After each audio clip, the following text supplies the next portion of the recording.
Sabay ang tatlo na umatake kay Sangwoo, na nagdulot ng napakalaking pagsabog. Umatake si Butcher para bigyan ng final blow ang nakaluhod na si Sangwoo, at ito'y tumama, na nagdulot muli ng isa pang napakalaking pagsabog. Nang makita ito, lahat ay sumisigaw para kay Sangwoo, at ang assistant ay sumigaw para sa mga healer na dumating sa lalong madaling panahon. Ngunit pinigilan siya ng propesor, alam niyang may nangyayari.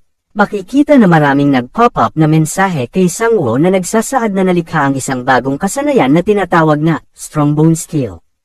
At hindi lang iyon, lahat ng iba pang stats ay tumaas din ng malaki. Bumalik kay Butcher na makikitang pinagpapawisan siya habang na-cancel ang kanyang Skill Disdain for the Weak dahil sa napakataas na level ang kanyang kinakalaban upang ma-activate ito.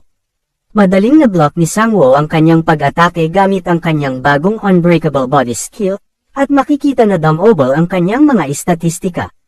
Gumanti ng suntok si Sangwoo, at nang makita ito ng propesor, sinubukan siyang pigilan ng restriction skill niya, ngunit napakalakas ni Sangwoo kaya nasira lamang ang spell. At ang suntok ay tumama sa tiyan ni Butcher, na naging dahilan upang ito ay lumipad sa gilid ng facility ng napakalakas at nabasag nito ang barrier, na nagbigay sa kanya na walang malay. Lahat ay hindi makapaniwala sa nakita, at hindi maintindihan ni Shin Junyang ang nangyayari. Si Sangwoo, na may kumikinang na mga mata, ay nagsabi, ganito mo dapat tapusin ang mga bagay-bagay.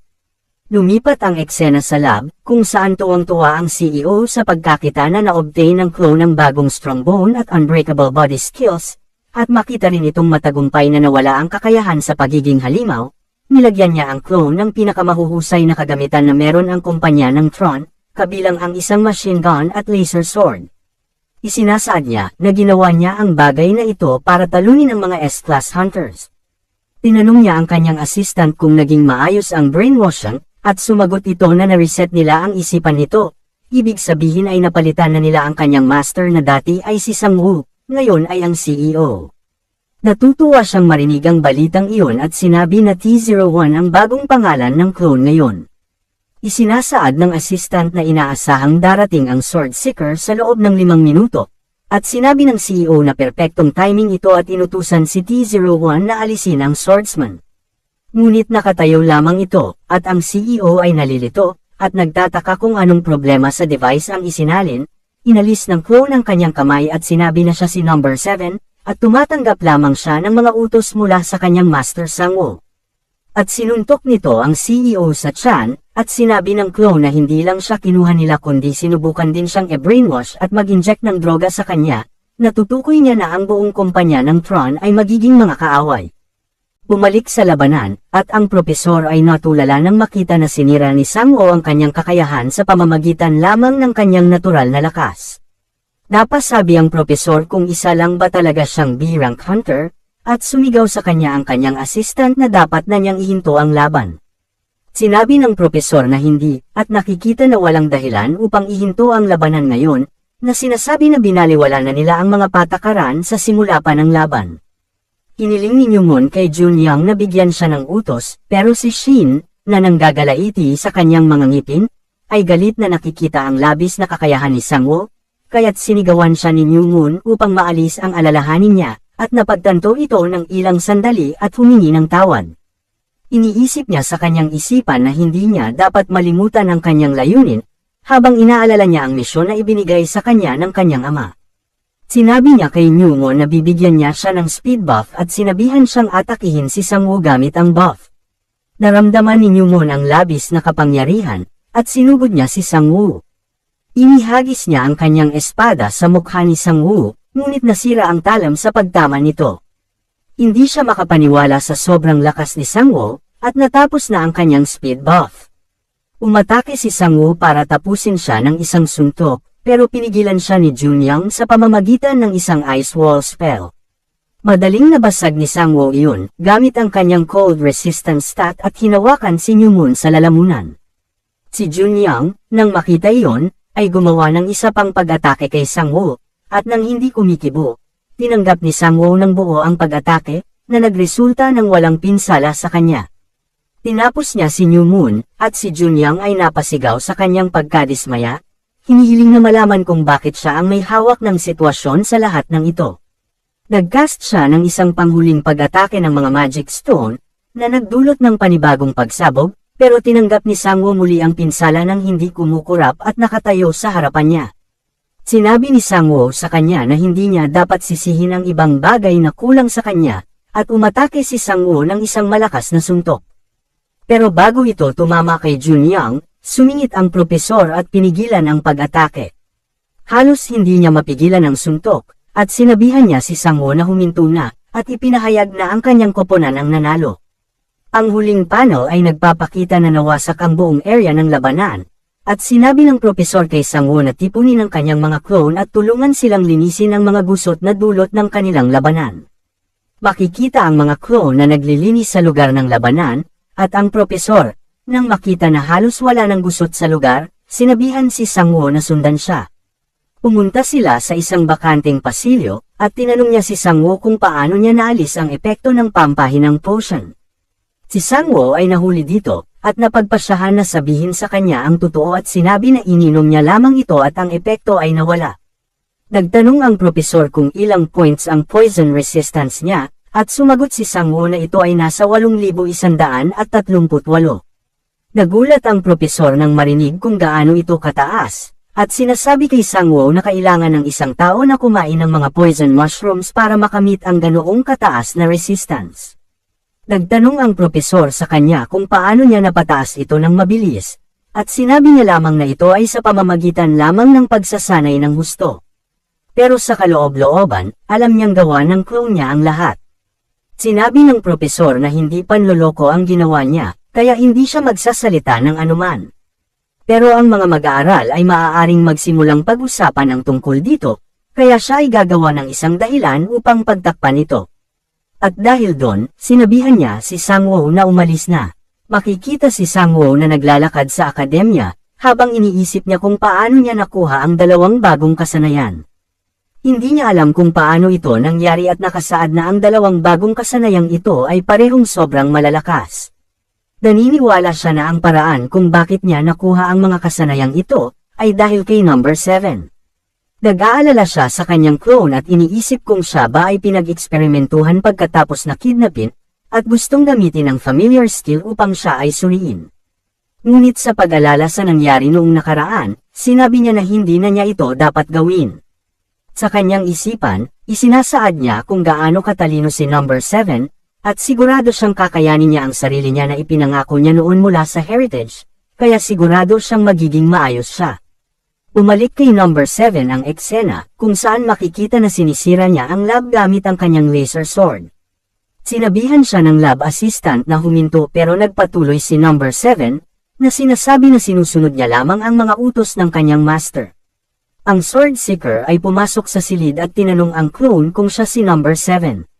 Huminto siya saglit at sumagot ng oo, at ang swordsman sa kanyang isip ay nagsasaad na mukhang naayos na ang mga bagay-bagay, na sinasabi na ito'y napakadali. Sinabi niya kay number 7 na sundan siya para makaalis na sila dito, ngunit pinigilan siya ni number 7 at tinanong kung saan siya kabilang. At tumugon ang sword seeker na ipinadala siya ng kumpanya ng heritage para iligtas ang clone ni Sangwoo. At idinagdag pa niya na nalaman niyang may kasunduan sila ng heritage sa loob ng 3 buwan ayon sa kanilang kontrata. Nang marinig ang heritage, napahawak ang clone sa kanyang ulo sa sakit, at tinanong ng sword seeker kung okay lang ba siya.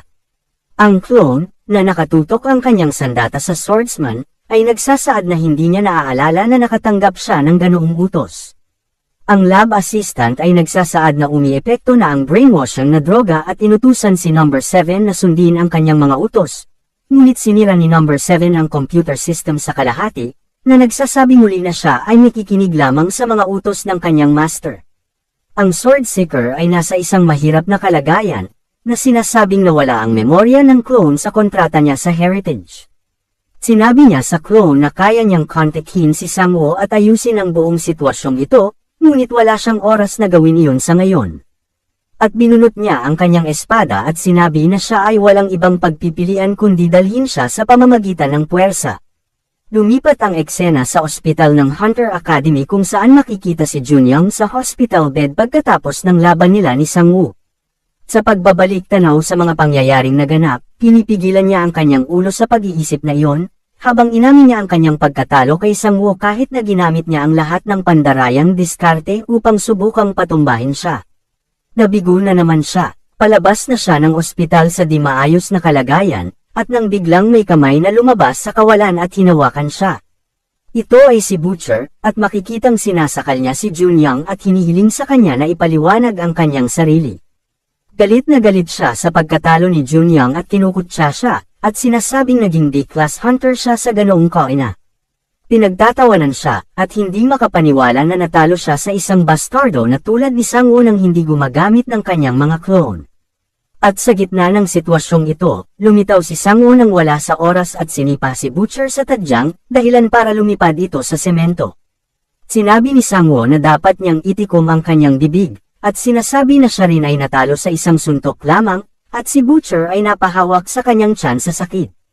Sinabi ni Sangwoo na nagrereklamo itong si Butcher kanina tungkol sa hindi niya magamit ang kanyang buong kapangyarihan dahil sa barrier, at sinabi niyang malaya siyang lumapit sa kanya ngayon habang tinawag niya ang kanyang mga clone. Inutusan ni Sangwoo ang kanyang dalawang clone na turuan si Butcher ng isang leksyon tungkol sa paggalang, at nagpatuloy ang mga ito sa pagbugbog kay Butcher.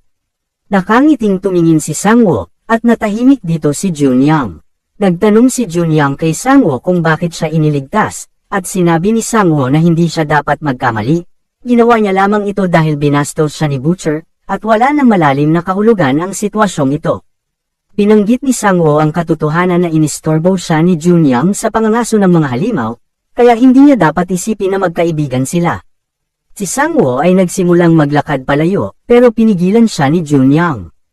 Galit na galit si Sangwoo at nagtanong kung kailangan din ba niya ng leksyon sa paggalang. Pero binanggit ni Junyoung ang tungkol sa chick na may purple na buhok noon at sinabi na narinig niyang lumaban ito sa kanya, at taos puso siyang humihingi ng tawad. Inutusan niya lamang itong pigilan ang mga grupong nagnanakaw ng mga halimaw upang mahuli, at nilinaw niyang walang labanan ang dapat mangyari noon. At sinabi niya na binaliwala nito ang kanyang utos at tinangka siyang patayin, at ayaw niyang isipin ni Sangwoo ang pangyayari noong araw na iyon na siya ay pinapatay niya. Pero walang pakialam si Sangwoo doon at nagpatuloy siya sa paglalakad. Lumipat ang eksena sa pagharap ng Sword Seeker sa clone number 7. Ang Sword Seeker, na may sugat sa kanyang mukha, ay nagsasabi na narinig niya na si Sangwoo ay isang B-class hunter lamang at isinasaad na tiyak na may mali sa sistema ng pagraranggo sa mga hunter kung ganoon ang kaso. Ang panel ay nagpapakita na nakaupo ang Sword Seeker sa nakahigang si clone number 7, dahil ang laban ay nagresulta sa isang panig ng tunay na malakas. Napag-usapan niya ang tungkol sa laban at namangha siya sa kung paano tumingin ang clone sa trajectory ng kanyang pag-atake hanggang sa pinakadulo, tulad ng ginagawa ng isang robot at iniisip na ito ay isang taktika na binuo upang malampasan ang agwat sa pagitan ng kanilang kapangyarihan. Nakangiting sinabi ng swordsman na hindi niya ito gusto, ngunit maaari niyang isipin na kunin siyang apprentice. Ano ang susunod na mangyayari, at magiging okay pa ba si clone number 7?